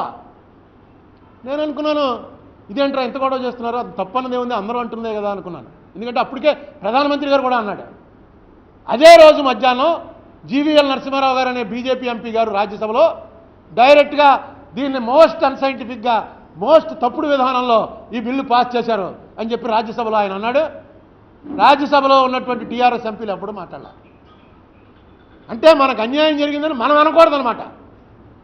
ఇంకా వేరే ఎవరనుకున్నా వాళ్ళకేం అభ్యంతరం ఉండదు. ఆంధ్ర వాడు ఎవడన్నా మాత్రం మాకు అన్యాయం జరిగిందా అంటే ఏమైనా తలుపులు మూసేలా చేస్తాడు. హే నువ్వు కూర్చో, నీకు హక్కు లేదు. ఎంత లోకు అయిపోయామండి, ఎంత లోకు అయిపోయాం. ప్రధానమంత్రి గారంటే ఒక్కడ మాట్లాడలా, హోంమంత్రి గారంటే ఒక్కడ మాట్లాడలా, జీవీఎల్ నరసింహారావు గారు అంటే ఒక్కరు మాట్లాడలా. ఆంధ్ర ప్రాంతం వాళ్ళం కాబట్టి ఆయన బీజేపీ వాడు ఎక్కడి నుంచో ఎలక్ట్ అయ్యాడని వదిలేసి ఉంటారు. మనం మాత్రం ఇది అన్యాయం అని అంటే చాలు అందరూ లేచిపోయి పెద్ద గొడవకు వచ్చేస్తారు. మీకు ఏ రకంగా మీకు నష్టం జరిగిందో చెప్పండి. ఇప్పుడు ఆ బిల్లు మీద జరిగిన విధానం మీద చర్చ జరిగితే మీరు అందులో పార్టీయా? మీరు ఎవరు లేరుగా వేళ. ఆ రోజున పార్టీ బీజేపీ వర్సెస్ కాంగ్రెస్, వాళ్ళిద్దరూ తేలుస్తారు. మీరెందుకు మా మీద గొడవ? మాకు ఏమొచ్చిందని మీరే చెప్తున్నారు. మాకు రిచెస్ట్ స్టేట్ ఇన్ ఇండియా, మనకున్నంత డబ్బేమీ ఎవరికీ లేదు, మనం చూసావా విడిపోవటం వల్ల ఎంత లాభం వచ్చింది. మేము ఎప్పుడైనా మాట్లాడామా? మీరెందుకు మా మీద మాకు ఏమీ లేకుండా చేస్తే సపోర్ట్ చేయండి. ఆ రోజున ఏం చెప్పారో చేయండి, సపోర్ట్ చేయండి. మొన్నటిదాకా కలిసే ఉన్నాం కదా, అందరూ పరిచయస్తులే కదా, మీరు మా మీద ఎందుకు కోపం చూపిస్తారు? నిన్న కేసీఆర్ గారు డైరెక్ట్గా బీజేపీ మీద ధ్వజమెత్తాడు. ఆయన చెప్పండి వాళ్ళతోటి, మీరు చేసింది తప్పు. మోడీ గారు అమిత్ షా గారు ఈవేళ ఎలా మాట్లాడుతున్నారు, ఆ మాట్లాడే ముందు ఆంధ్రాకి న్యాయం చేసేప్పుడు మాట్లాడండి. ఆ వేళ అన్యాయం జరిగిందని, మీరు కూడా అన్యాయం జరిగిందని ఎవడైతే అన్నం వడ్డించాలో వాడే తప్పు మాట్లాడితే ఇంకేంటి వడ్డించు వెంటనే పాతాడు వేయలేదండి, ముందు వడ్డించిన వాడు సరిగ్గా వడ్డించలేదు, నన్ను ఏం చేయమంటారు అంటే ఇప్పుడు మీ చేతిలో ఉంది, మొత్తం అన్నం అంతా మీ చేతిలో ఉంది. మీరు ఎంత వడ్డిస్తే అంత తింటారు. పాతవాడు మాకు మోసం చేసి పోయాడు, అప్పుడు మీరు కూడా వాడిని తోశారు, లేకపోతే మమ్మల్ని దాటుకుని వెళ్ళలేడు. మీరు కూడా అనుకరించి వాడిని తోశారు. ఈవేళ ఆగండి, మీరు మాకు వడ్డించండి. చెప్పండి కేసీఆర్ గారు, ఆంధ్రాకి జరిగినటువంటి ప్రామిసుల నుంచి వైలేషన్ ఏదైతే ఉందో ఆ వైలేషన్ తప్పని చెప్పండి. షెడ్యూల్ 9లో అసెట్స్ ఏవైతే ఉన్నాయో దాని మీద మీరే పిలవండి, రా మీకేమొస్తుందో తెలుస్తానండి. మీరు రిచ్, మేము పూరు, మీరు దైవ భక్తులు, గాడ్ ఫియరింగ్. మీరు ఆలోచించండి. అన్యాయం చేసిన వాడికి ఎప్పుడు కూడా మంచి జరగదు. మీరు న్యాయం చేయండి. మీరు వచ్చి కరెక్ట్గా వీటిలో ఏవేవి ఇవ్వాలో అవి మీ గొంతెత్తండి. అక్కడ మీరు ఎలాగా వార్ ఫుటింగ్లో తీసుకున్నారు, యాంటీ బీజేపీ స్టాండ్ తీసుకున్నారు, దేశంలో ఉన్న అన్ని పార్టీలని కలుపుకోవడానికి ప్రయత్నం చేస్తున్నారు. ఎస్, ఆంధ్ర వాళ్ళు కూడా కలుపుకోండి. మాకు ఒక ఉపశమన వాక్యం చెప్పండి. మీరు ఎవరితోటి ఇప్పుడు కలుస్తారంటున్నారో ఆ స్టాలిన్ వాకౌట్ చేసి బయటికి వెళ్ళిపోయారు వాళ్ళ పార్టీ. బాలు నేతృత్వంలో ఆ వేళ వాకౌట్ చేసి పార్లమెంట్లో వెళ్ళిపోయాడు బయటికి. మీరు కలుద్దాం అనుకుంటున్నటువంటి మమతా బెనర్జీ ఆ వేళ ఆవిడ పార్టీ చేసినంత అల్లరి లోక్సభలో రాజ్యసభలో ఎవరూ చేయరా. కాగితాలు లాగేసి మేము ఎట్టి పరిస్థితిలో ఒప్పుకోం ఇదని, ఆంధ్రప్రదేశ్ని ఈ రకంగా విభజించడం మేము ఒప్పుకొని గొడవ చేసిన పార్టీ మమతా బెనర్జీ పార్టీ. ఇంకా నితీష్ కుమార్ పార్టీకి సంబంధించిన శరద్ యాదవ్ గారు ఆ రోజు లోక్సభలో ఆయన సభ్యులతో పాటు ఆయన కూడా వాకౌట్ చేసి బయటకు వెళ్ళిపోయాడు. ములాయం సింగ్ యాదవ్ గారు రాజ్యసభలో ఆయన పార్టీకి సంబంధించినటువంటి లీడర్ గోపాల్ యాదవ్ గారు ఆయన కూడా ఎస్ నేను బయటికి పోతున్నాను, నేను ఇలా చేసేదానికి నేను ఉండను అని ఆయన బయటకు వెళ్ళిపోయాడు. సిపిఎం సీతారాం యేచూరి ఏమిటా ఇదే డివిజను, ఇలా చేస్తారా మీరు? చాలా ఒక్క నిమిషం ఉండాలని రాజ్యసభ నుంచి వాకౌట్ చేసి వెళ్ళిపోయాడు. ఓటింగ్ ఎవరా, ఎందుకు ఎవరో డివిజన్ లేకుండా ఏంటి బిల్లు ఏంటి, నేను డివిజన్ అడుగుతున్నాను ఇయ్యి అని అడిగితే వాళ్ళు మీ ఇలా ఇవ్వపోయేటప్పటికి వాళ్ళు లేచి బయటకు వెళ్ళిపోయారు. ఈ పార్టీలో వాళ్ళందరితో మీరు మాట్లాడుతున్నారు. కేసీఆర్ గారు మా గొడవ కూడా మాట్లాడండి. ఇది చిన్న గొడవ కాదు. కేసీఆర్ లాంటి వాడు కనుక టేకప్ చేస్తే ఈ గొడవ చిన్నది కాదు, ఇది నేషనల్ ఇష్యూలో చాలా పెద్ద గొడవ అవుతుంది. మీరు ఎంతసేపు అక్కడేమో బీజేపీ క్యాండిడేట్ అంటారు, ఇక్కడ ఆంధ్ర వాడికి ఇవ్వడానికి లేదంటారు. ఎలాగా సైంటిఫిక్గా జరిగిందా అది? మీరు ఒప్పుకుంటారా గుండెలు మీరు చేసుకుని ఆ వేళ జరిగింది కరెక్ట్ అని? ఈ బుక్ చదవండి, మీకు తెప్పించుకోండి. ఎంపీకి మీ ఇంటికి వచ్చి ఉంటుంది ఆ బుక్, అందరు ఎంపీలకి పంపిస్తారు. ఆ వేళ జరిగిన verbatim proceedings 18 February 2018. You are a member in that Lok Sabha. మీరు ఆ వేళ లేకపోయినా. అందుకే నేను ఈ వీడియో చూస్తున్న వాళ్ళందరికీ, ముఖ్యంగా వైఎస్ఆర్సీపీ లీడర్స్కి, జగన్మోహన్ రెడ్డి గారికి నేను చేసేటువంటి అభ్యర్థన ఏంటంటే ఈ అవకాశాన్ని సద్వినియోగం చేసుకోండి. మంచి అవకాశం వచ్చింది. మనం ఎవరిని ఏమనక్కర్లేకుండా బీజేపీ వాళ్ళే ఇది తప్పు అని అంటున్నారు కాబట్టి, సాక్షాత్తు ప్రధానమంత్రి తప్పు అంటున్నాడు కాబట్టి అది మనకు ఏ రకంగా ఉపయోగపడుతుందో ఆ రకంగా ఉపయోగించుకొని రాష్ట్రానికి మంచి చేయండి. మీరు చేస్తారని మీరు చేసే ప్రతి ప్రయత్నం సఫలీకృతం కావాలని టీడీపీ వాళ్ళు కలిసి వస్తారు, మన ఆంధ్రప్రదేశ్లో ఉన్న అన్ని పార్టీల వాళ్ళు కలిసి వస్తారు. అందరినీ కలపండి, కలిపి ఎస్ Jaganmohan Reddy can do it అని చెప్పి ప్రూవ్ చేయండి. అప్పుడు మీ కీర్తి పెరుగుతుంది, స్టేట్కి కూడా మంచి జరుగుతుంది. Thank you.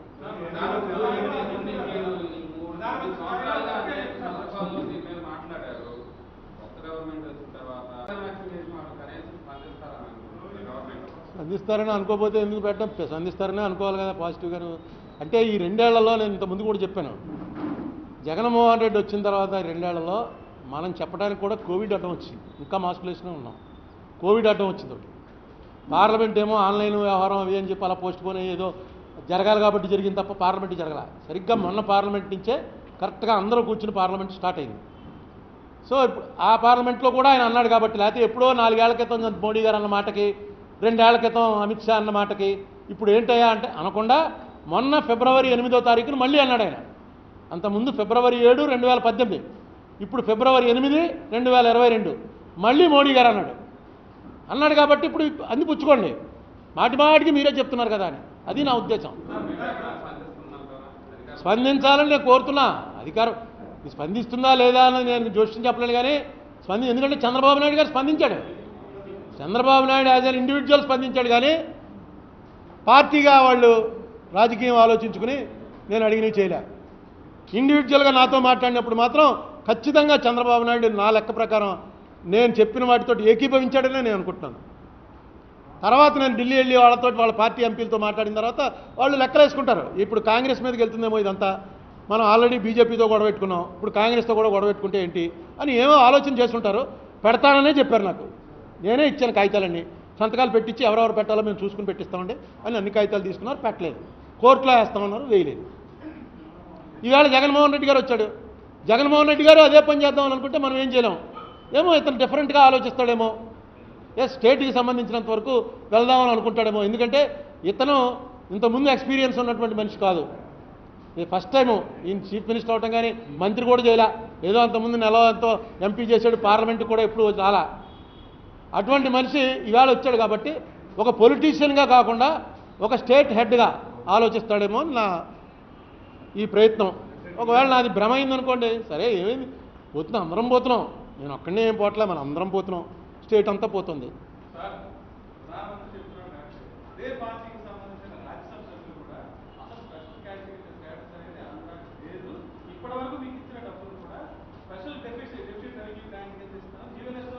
చెప్తున్నారు, అవును.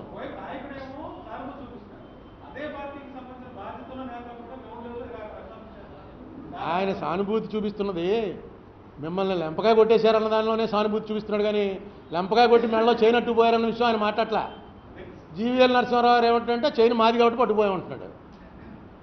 అదేంటా మీ లీడర్ ఏమో లెంపకాయ కొట్టేమంటున్నారు, నువ్వేమో ఇలా మాట్లాడుతున్నావు అంటే, అవునండి నేను ఆయన మాటలేమో కాదంటలేదు, కరెక్టే లెంపకాయ కొట్టడం చాలా తప్పే, కానీ ఈ చైన్ మాత్రం మీది కాదు అదే అందుకుని పట్టుకుపోతున్నాం, లాక్కెళ్ళిపోతున్నారు. ఏమంటే ఒక్క మాట ఏంటంటే, మనం ఇదంతా మాట్లాడతాం ఏదో లక్కీగా మీరంతా చూపిస్తున్నారు, యూట్యూబ్ ఒకటి వచ్చింది కాబట్టి మాటికి మాట్లాడుతున్నాం కాబట్టి ఏముంది దీనికి రెలవెన్స్ చెప్పండి. ఎవడు అరుణ్ కుమార్ అసలు? ఏంటి అరుణ్ కుమార్ ఇంపార్టెన్స్? అయిపోయింది, రిటైర్ అయిపోయాడు, 8 ఏళ్ళు అయిపోయింది పార్లమెంట్ వదిలేసి, రాజమండ్రిలో ఉంటాడు, ఏదో పేపర్లు చదువుతుంటాడు, పెడుతుంటాడు. రాజమండ్రి ప్రెస్ వాళ్ళు వాడు అందరూ ఒకటే. వాళ్ళు వెంటనే అరుణ్ కుమార్ పిలవగానే పరిగెత్తుకు వచ్చేస్తారు, వెంటనే పంపించేస్తుంటారు అని నాతో చాలామంది అన్నారు. నువ్వు రాజమండ్రిలో తప్ప ఎక్కడ పెట్టవేంటాయా అని. ఎందుకంటే మనందరం కలిసి ఏదో రోజు సాయంకాలం కలుస్తామన్న లెవెల్లో ఇస్తున్నారు. పోనీ నాకు నా అదృష్టం అది, నేను అదే చెప్పాను, అది నా అదృష్టమయ్యా. సొంత ఎప్పుడు కూడా దగ్గరలో ఎప్పుడు కూడా కేర్ చేయరు, పెరటి చెట్టు మందు పనికిరాదు అన్నట్టు దగ్గరాడు ఎవడో కేర్ చేయడు. నా అదృష్టం ఏంటంటే నాకు రాజమండ్రిలో వాళ్ళందరూ కేర్ చేస్తున్నారు, రాజమండ్రిలో మీడియా వాళ్ళు కేర్ చేస్తున్నారు. అసలు రాజమండ్రి మీడియా అంటే వెంగళరావు టైం నుంచి దడ ప్రెస్ కాన్ఫరెన్స్ వెంగళరావు గారు డైరెక్ట్గా చెప్పాడు, రాజమండ్రిలో పెట్టద్దు, నెక్స్ట్ మీటింగ్ అక్కడ కాకినాడలో పెట్టలే, వైజాగ్లో పెట్టలేకపోతే రాజమండ్రి వద్దు, ఏదేదో అడుగుతారు వాళ్ళంతా అని. పక్కన యూత్ కాంగ్రెస్లో ఉండి అమ్మ రాజమండ్రికి ఎంత ఉందో అనుకున్నాను. అటువంటి రాజమండ్రి ప్రెస్ హైలైట్ చేస్తున్నారంటే ఖచ్చితంగా దీంట్లో పార్టీ సబ్జెక్ట్ ఉంది కాబట్టి హైలైట్ చేస్తున్నారు. మీ యాజమాన్యం కూడా ఒప్పుకోవాలిగా చూపించడానికి, మీరు పంపిస్తే సరిపోదు. యాజమాన్యం కూడా ఎందుకు ఒప్పుకుంటుందంటే దీంతో ఏకీభవించారు. నేను చంద్రబాబు నాయుడిని తిడుతున్నప్పుడు కూడా చంద్రబాబు నాయుడు దగ్గర ఛానల్స్ అన్నీ చూపించాయి. ఈవేళ జగన్మోహన్ తిట్టడం కాదు, విమర్శించడం కాబట్టి చూపించుంటారు. దాన్ని ఆ రోజు నన్ను అన్నం తింటున్నావా, గడ్డి తింటున్నావా అని రకరకాలుగా నన్ను తిట్టారు. ఈవేళ నన్ను ఎవడేం తిట్టినా నేనేం పెద్ద దాన్ని ఏం ఫీల్ అవ్వను. కానీ నేను చెప్పిన మాటలలో ఏదైనా అసంబద్ధంగా ఉందా, ఏదైనా అడగకూడదు అడుగుతున్నానా? ఎందుకో మరి ప్రభుత్వం చంద్రబాబు నాయుడు గారి ప్రభుత్వం అంటే ఓకే, అక్కడ నాకు ఎవరు తెలియదు. నేను ఎప్పుడు కాంగ్రెస్ వాళ్ళు తెలుగుదేశం మాకు యాంటీయే ఎప్పుడును. ఈ వైసీపీ పార్టీలో అందరూ మా పార్టీలోంచి వెళ్ళిన వాళ్ళే 99.99% అందరూ తెలుసున్న వాళ్ళే. ఎవడైనా వెళ్ళి సీఎంకి చెప్పచ్చు, సీఎంని కలిసే అవకాశం వస్తే. ఏమండి ఇలా ఒక క్వశ్చన్ పెట్టచ్చు కదా, ఒకటి ఏదో పెట్టచ్చు కదా అని. మరి వాళ్ళకి ధైర్యం లేదా? ఏమో అందరూ కలుస్తూ ఉంటారు, ఫోటోలు చూస్తుంటాను, ఎందుకు అడగట్లేదు? ఏం నా మీద అరుణ్ కుమార్ అన్న మాట అనగానే వేస్తే పేక పిసికేస్తాడని అన్న భయం ఉందా? కొంచెం దూరంగా నిలబడి మాట్లాడండి, పేక అందకుండాను. ఏముంది పెద్ద, మీరు ఇప్పుడే మీరు పోయేది ఏముండదు. ఎందుకు మీరు ఎవరు మాట్లాడలేదా? ఏం నా నిజంగా అసలు ఇక్కడ సీన్ అర్థం అట్లా. అట్లీస్ట్ టీడీపీలో ఈయన్ని చంద్రబాబు నాయుడు గారిని విమర్శిస్తే ఆయన వస్తాడు రేపంటే ఆయనే వచ్చేవాడు, వచ్చి నన్ను బూతులు తిట్టేవాడు. సరే మనకు ఎవడో తిడుతుంటే మనకు కూడా చాలా ఉత్సాహం ఉంటుంది కాబట్టి మనం కూడా ప్రెస్ మీట్లు పెట్టేవాళ్ళం. ఇక్కడ వైసీపీ వచ్చిన తర్వాత మనం పెట్టిన ఏం మాట్లాడినా సరే ఆ మాటలకి ఏదో నాకు క్లోజ్గా ఉన్నటువంటి పార్టీ వాళ్ళు ఎవడన్నా ఫోన్ చేసి ఏడుగురు మా మీద పడ్డామని ఇలాంటివే ఉంటున్నాయి తప్ప, నేను నీ మీద పడ్డాడే వెళ్ళి సీఎంకి చెప్పే ఒక మాట అంటే టైం వచ్చినప్పుడు చెప్తాను ఇలా అంటుంటారు. నేను అనేది ఏంటంటే ఆ టైం ఇప్పుడు వచ్చింది. దయచేసి మళ్ళీ ఇంకొక 6 నెలలు అయితే ఇది మర్చిపోతారు జనం, పాతకోవడం అండి బాబు అని. ఈవేళ హౌస్ అంతా కూడా మీకు సపోర్ట్ ఇస్తుంది. కేసీఆర్ గారిని కూడా మాట్లాడండి, మీకు కేసీఆర్ గారికి మంచి సంబంధాలు ఉన్నాయి, కేసీఆర్ గారితో కూడా మాట్లాడండి. కేసీఆర్ గారికి ఏమీ నష్టం లేదు ఇందులో. కేసీఆర్ గారు మనల్ని సపోర్ట్ చేస్తూ మాట్లాడటం వల్ల ఆవగించంత నష్టం లేదు. పైపెచ్చు కేసీఆర్ గారికి ఆంధ్రాలో కూడా అభిమానులు ఏర్పడతారు. మాట్లాడమనండి గట్టిగాను, ఓన్లీ యాక్ట్ మీదే మాట్లాడమంటున్నాం మనం. యాక్ట్ మీద మాట్లాడండి, ఎందుకు ఇంప్లిమెంట్ చేయట్లేదని అడగండి. ఇది మరి వేళ ఉన్న పొజిషన్ మనకి చాలా బాగుందని నాకు అనిపిస్తుంది. ఇది జగన్మోహన్ రెడ్డి గారు టేకప్ చేస్తే ఆయనకు కూడా చాలా ప్లస్ అవుతుందని నాకు ఎందుకో నమ్మకం.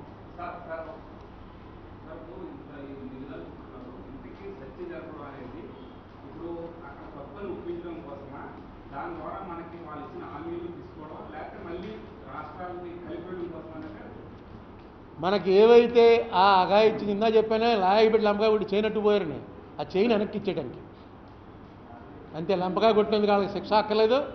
మనకి ఏదైతే యాక్ట్లో ఇస్తామన్నారో ఆ రోజున మనల్ని చిత్రహింస చేసి మనకేదో ఇచ్చాం మీకని అన్నారో ఆ ఇచ్చింది ఇంప్లిమెంట్ అవ్వాలంటే ఖచ్చితంగా దేశానికి తెలియాలి, దేశం మొత్తానికి తెలియాలి ఎంత అన్యాయం చేశారా లోపలని. నెక్స్ట్ మనం ఏమి లోపల ఎవడో చెప్పింది చెప్పట్లా, లోక్సభ సెక్రటేరియట్ ప్రింట్ చేసి పబ్లిష్ చేసినటువంటి వెర్బాటం రికార్డింగ్ అని ఏదైతే ఉందో దాన్ని బేస్ చేసుకుని మాట్లాడుతున్నాం మనం. ఇక ఎంతకన్నా ఆధారం ఏముంటుంది? ఇప్పుడు వాళ్ళు బీజేపీ వాళ్ళు ఈ 7 ఏళ్ళుగా ఆంధ్ర రాష్ట్రంలో చేసే ప్రతి అభివృద్ధికి ప్రతి పనికి రూపాయి కేంద్రం ఇచ్చిందే నడుస్తుంది, మేము అన్నీ మేమే ఇచ్చాము, మేము ఇంక ఇస్తూనే ఉన్నాము, మా గురించి ఇవ్వట్లేదు, మేము ఇవ్వాల్సిందే లేదు అన్నట్టు మాట్లాడుతున్నారు. అవును, అది ఏపీ గవర్నమెంట్ మాట్లాడాలి. ఇప్పుడు మొన్న చంద్రబాబు నాయుడు గారు 500% అయిపోయింది, ఇంత రెవెన్యూ డెఫిసిట్ అనేది ఎప్పుడు ఈ చరిత్రలో లేదు ఈ స్టేట్లో అని ఒక మాట చెప్పాడు. చెప్తే వెంటనే దువ్వూరి కృష్ణ అని చెప్పి సోమాయాజులు గారు అబ్బాయి ఉన్నాడు అడ్వైజర్, అతను వెంటనే ప్రెస్ మీట్ పెట్టి మీ టైంలో ఒకసారి 1000 దాటిపోయింది, 4,000 దాటిపోయిందని ఏదో చెప్పాడు. అదే 35,000 అదే అప్పు కాదు, పర్సంటేజ్ ఆఫ్ రెవెన్యూ డెఫిసిట్ 4,800 ఎంతో అని చెప్పి వెంటనే ఆయన ప్రెస్ మీట్ పెట్టి చెప్పాడు. బీజేపీ మీద కూడా అలాగే చెప్పాలి. బీజేపీ వాళ్ళు మొత్తం డబ్బు ఇచ్చేసామన్నప్పుడు అడగాలి, ఎంత డబ్బు ఇచ్చారు, ఎక్కడ ఇచ్చారు, ఎప్పుడు ఇచ్చారు చెప్పండి, ఇదిగో మా అకౌంట్లోకి వచ్చింది ఇంత, నిమిషంలో వస్తుంది. మనకంటే నానా ప్రయత్నాలు చేయాలి కానీ వాళ్ళు అలా కంప్యూటర్లో అన్నీ ఉంటాయి, అక్కడి నుంచి వచ్చినవన్నీ ఉంటాయి. స్టేట్ గవర్నమెంట్కి సంబంధించినటువంటి స్పోక్స్ మెన్ కనుక మాట్లాడాలనుకుంటే వాళ్ళకి కావాల్సింది, వాళ్ళు మాట్లాడటం ఇష్టం లేదు. నాకు అర్థం ఉంది ఏంటంటే ఫ్యాక్ట్స్ చెప్పడానికి కూడా ఇష్టపడట్లేదు. వాళ్ళు వచ్చి మొత్తం మేమే ఇచ్చాం అన్నప్పుడు వెంటనే వీళ్ళు ఎక్కడిచ్చారా ఇది అకౌంట్ అని చెప్పి చెప్పాలి. వీళ్ళకి సొంత పేపర్ ఉంది, పోనీ అన్ని పేపర్లు వ్యతిరేకమంటే వీళ్ళ పేపర్ ఉందిగా, వీళ్ళది చాలా పెద్ద సర్క్యులేషన్లో ఉంది, వీళ్ళకి సాక్షి ఛానల్ ఉంది. వెంటనే యథార్థాలు చెప్పండి. మీకు రోజు పేపర్లో బ్యానర్ ఎక్కడో చోట చాలా అఘాయిత్యం జరుగుతున్నది బ్యానర్ వస్తుంది, దానికి ఇమీడియట్ మీరు కౌంటర్ చెప్పాలి. బీజేపీ వాళ్ళు ఏం మాట్లాడినా వీళ్ళు ఎందుకో మాట్లాడట్లేదు.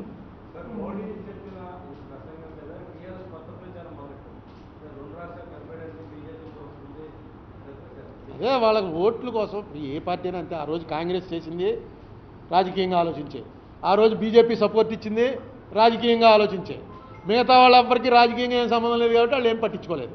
ఈ 2 నేషనల్ పార్టీలు కలిపి 2 కలిపి ముంచేసాయి. ఈవేళ కేసీఆర్కు ఉన్నటువంటి పెద్ద ఆయుధం ఏంటంటే ఆంధ్ర మీద వ్యతిరేకత. ఆ ఆంధ్ర వ్యతిరేకతను ఆయుధం తీయాలంటే ఈ మళ్ళీ కలిపెట్టడానికి వేశారండి. ఇదంతా ఎక్కడైనా కలిసిందా? ఎక్కడైనా చరిత్ర ఉందా? ఎప్పుడైనా జరిగిందా? మనం ఏమన్నా కోరుకుంటున్నామా? ఎవరికి కావాలి? ఇప్పుడు అక్కడ హైదరాబాద్లో ఏమన్నా హింస జరుగుతుంటే హైదరాబాద్లో అందరూ బాగానే ఉన్నారు, ఉన్నవాళ్ళంతా బాగానే ఉన్నారు, కేసీఆర్ మీద ఏం కంప్లైంట్ లేదు.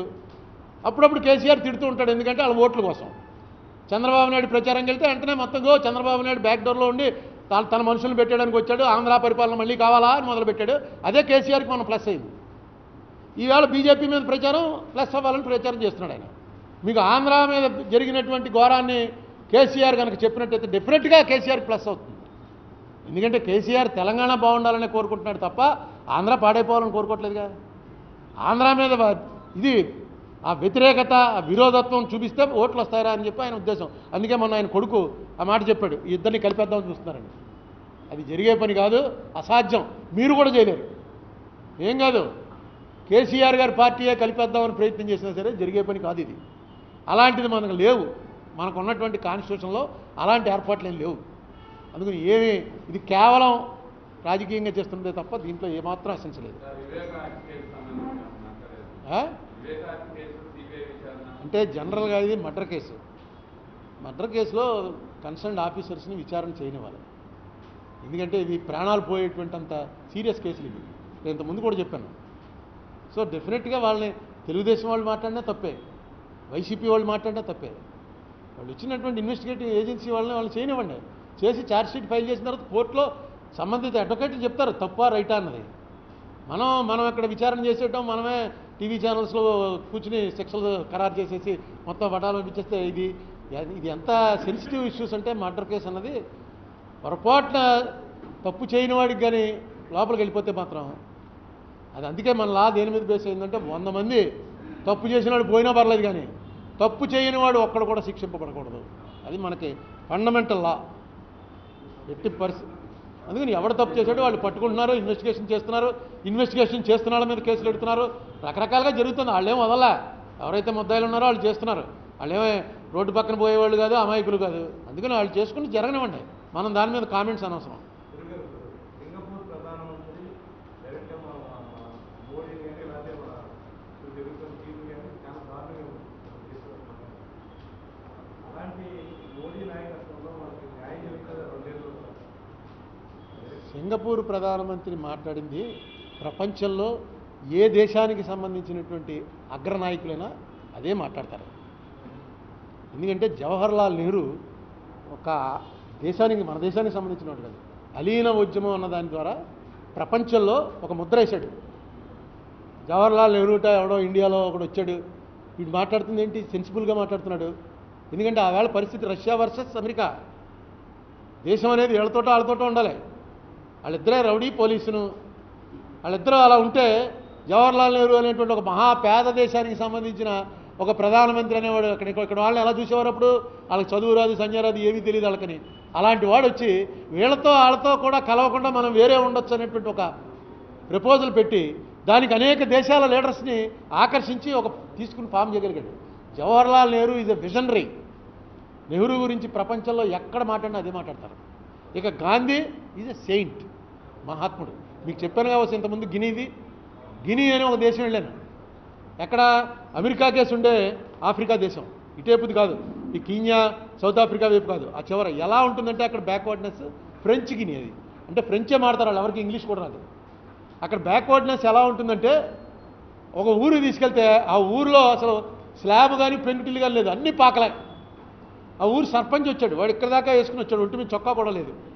ఏంటంటే ఈ ఊరు హెడ్ అండి అని చెప్పారు. మాతో ట్రాన్స్లేటర్ని తీసుకెళ్ళాం, ఫ్రెంచి ఇంగ్లీషు వచ్చిన అతను ఒకటి ఉంటే వాడిని తీసుకెళ్ళాం. సరదాగా ఎవరో ఫ్రెండ్ తీసుకెళ్తే వెళ్ళాను. ఇలా కూర్చోబెట్టారు. ఆ ఊర్లో స్కూల్ పిల్లలు వాళ్ళు 25-30 మంది వచ్చి కూర్చున్నారు. కూర్చుంటే మీ మాటలు మీరు చెప్పండి, మేము చెప్తామండి. నేను చెప్పడం ఏంటో, వీళ్ళకేం చెప్తాను, నాకేం తెలియదు ఇక్కడ అంటుంటే నా గురించి చెప్తూ ఓ మాట అనేటప్పుడు దడదడదడదని అందరూ చప్పట్లు కొట్టేశారు పిల్లలు. కొట్టేస్తే నేను ఏంటి ఇది అయిపోయిన తర్వాత చాక్లెట్లు ఇస్తానావా అంత ఆనందపడిపోయాను. కాదు, గాంధీ దేశం నుంచి వచ్చాడు ఇతను అని చెప్పాను నేను. గాంధీ అంటే 10 ఏళ్ల పిల్లాడికి తెలుసు. అక్కడ గాంధీ అన్న మాట రాగానే దడదడమని చప్పట్లు కొట్టేశారు. నేను ఆశ్చర్యపోయాను. ఏంటంటే Gandhi is the only person through out the world ఎక్కడెక్కడైతే తలదించుకుని బతకవలసిన పరిస్థితుల్లో ఉన్నటువంటి జనం ఉన్నారో, వాళ్ళు బ్లాక్స్ అవ్వచ్చు, బ్రౌన్స్ అవ్వచ్చు, వేరే అనేక కారణాల వల్ల తలదించుకుని బతకాలరా లేకపోతే బతకలేము అనేటువంటి ప్రజలు ఎవరైతే ఉన్నారో, అపార్థైడ్ ప్రజలు ఎవరైతే ఉన్నారో వాళ్ళకి హోప్ ఒక్క గాంధీయే. ఈ దేశం నుంచి వెళ్ళింది. అందుకని గాంధీని పొలిటికల్ సర్కిల్స్లో నెహ్రూని, గాంధీ అంత పాపులర్ కాదు నెహ్రూ, కానీ పొలిటికల్ సర్కిల్స్లో చదువుకుని ఆ రాజ్యాధిపతి అయిన వాడు ఎవడన్నా సరే నెహ్రూ అన్న పేరు వినగానే వాళ్ళకి తెలియకుండానే వస్తుంది. ఒక హిట్లర్ అనే పేరు వినగానే ఎలా అయితే హేట్రెడ్ వస్తుందో అలాగే నెహ్రూ అనే పేరు వినగానే ఒక్కసారిగా తెలియకుండానే మనలోనూ ఓ ఇది గ్రేట్ విజనరీ అండి అని అదే మాట అన్నాడు అతను. ఇప్పుడు ఆ రెండుని బూతులుగా మార్చడానికి ప్రయత్నాలు జరుగుతున్నాయి. ఆ రెండింటిని బూతులుగా ఎందుకంటే వీళ్ళు anti BJP according to RSS. నేను అనేకసార్లు చెప్పాను కదా, ప్రచారక్ ఆయన రాసిన బుక్కే వాళ్ళకి భగవద్గీత. ఏది bunch of thoughts, Guruji Golwalkar రాసిన బుక్. ఆ బుక్ ప్రకారం వాళ్ళకి గాంధీ నెహ్రూ వీళ్ళంతా వ్యతిరేకం, కాన్స్టిట్యూషన్కి వ్యతిరేకం, మనుధర్మమే కరెక్ట్, ఎలా ఉండాలి అని ఆయన బుక్ రాశాడు. మన లైబ్రరీలో ఉంది, ఎవరైనా చదవాలంటే వచ్చి కూర్చొని చదవండి. బుక్ పట్టుకెళ్ళిపోకండి, కానీ తెలుగు ట్రాన్స్లేషన్ కూడా ఉంది.